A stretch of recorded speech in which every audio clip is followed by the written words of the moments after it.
बिस्मिल्लाहिर्रहमानिर्रहीम। अस्सलाम वालेकुम। आप देख रहे हैं Q1 टीवी। मैं हूं आपका मेज़बान। आज हम बात करेंगे मौलाना फजलुर रहमान के मुतवक्का धरने पर। मौलाना फजलुर रहमान ने जब से धरने का या आज़ादी मार्च का ऐलान किया है, हुकूमती सफ़ों में खुलबुली मची हुई है। आज़ादी मार्च अगर हो गया तो हुकूमत पर क्या बीतेगी। हर हुकूमती इजलास में मौलाना के आज़ादी मार्च पर बहस होती है।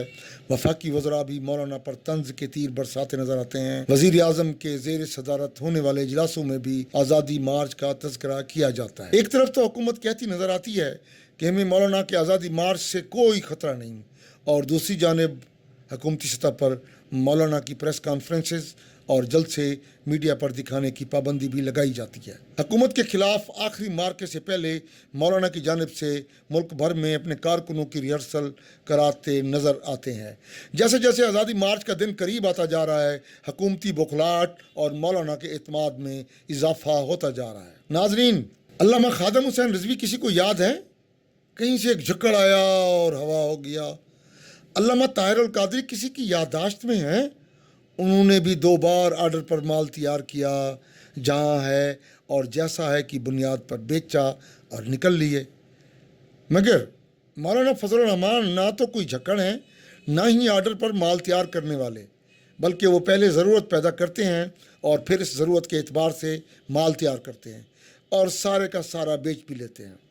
ताज्जुब है, हार्वर्ड बिजनेस स्कूल ने अब तक मौलाना को लेक्चर सीरीज़ के लिए क्यों मदऊ नहीं किया। मौलाना एक कुल वक्ती सियासतदान हैं और 100 बरस पुरानी मजहबी सियासी जमात के कायद हैं। कुछ लोग तो ये तक कहते हैं कि इस मुल्क में फ़ौज के बाद अगर किसी के पास मुनज़्ज़म ताकत है तो वो मौलाना है। एस्टेब्लिशमेंट की ताकत क्या है और कमज़ोरी क्या, किस मौके पर सियासत की कौन सी कल सीधी की जानी चाहिए और किसे मरोड़ना चाहिए और कितना, गालबन मौजूदा सियासी कबीले में मौलाना से बेहतर कोई नहीं जानता। खुदा लगती कहूँ, ना तो ये कसीदा है, ना मदह सराई, ना खुशामद, ना तंज। मैं दिल से यकीन रखता हूँ कि मौलाना अगर मजहबी सियासी रहनुमा की बजाय माहिर तिबियात होते तो भी सफ़े अव्वल में होते। जर्नेल होते तो बिना जंग किए दुश्मन को निहत्ता करके बांध देते। प्रोफेशनल शतरंजी होते तो बोरिस कैस्परोव पर खुशी खुशी मोर छल जलता। मुसिकार होते तो ए रहमान फजलुर रहमान की पिंडलियाँ दबा रहा होता। आप ये देखें कि 2-2.5 हफ्ते से इस मुल्क में हो क्या रहा है।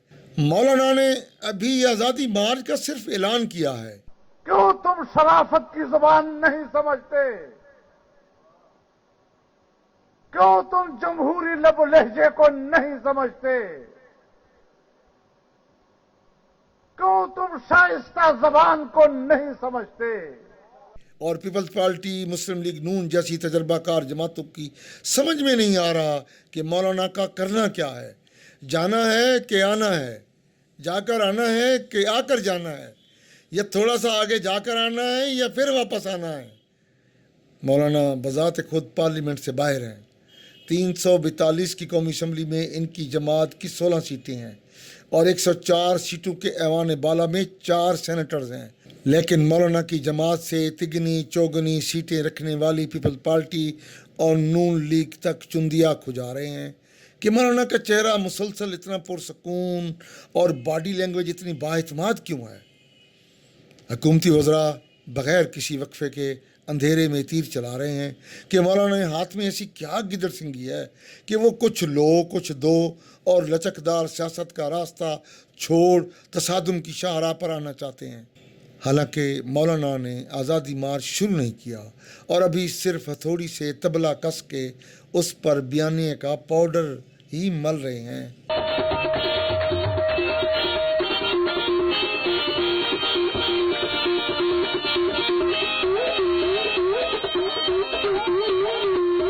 मगर वज़रा ने कोर्स की शक्ल में तनकीदी घुंघरू बांध के ता ता थैया शुरू कर रखा है।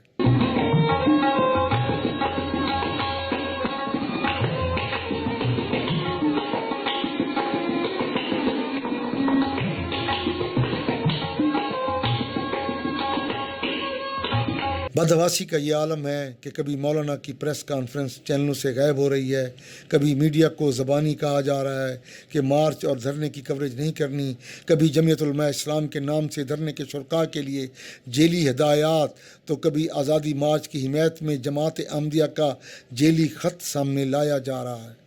نظم و نسق کا ذمہ دار وفاقی وزیر داخلہ کہہ رہا ہے کہ مولانا کا اسلام آباد میں آنا خودکشی کے برابر ہوگا، اور خیبر پختونخوا کا وزیر اعلیٰ کہہ رہا ہے کہ میں دیکھتا ہوں جمعیت کا جلوس اٹک کا پل کیسے پار کرتا ہے۔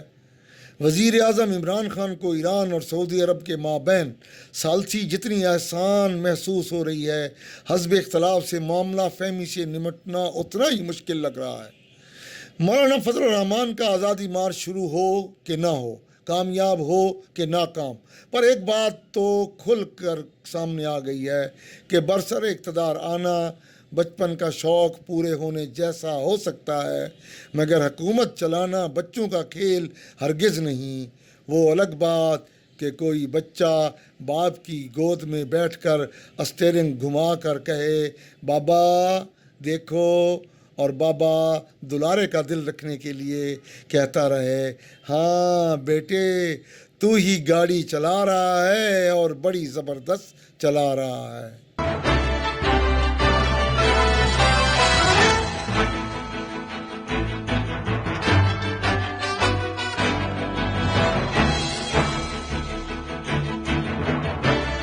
آگے آگے دیکھیں کہ ہوتا ہے کیا۔ ابھی 27 اکتوبر کو بڑے دن پڑے ہیں، دیکھیں کہ آگے کیا ہوتا ہے۔ آپ دیکھتے رہیں Q1 ٹی وی، اور اس کو لائک بھی کریں، سبسکرائب بھی کریں۔ آپ کا بہت شکریہ، والسلام۔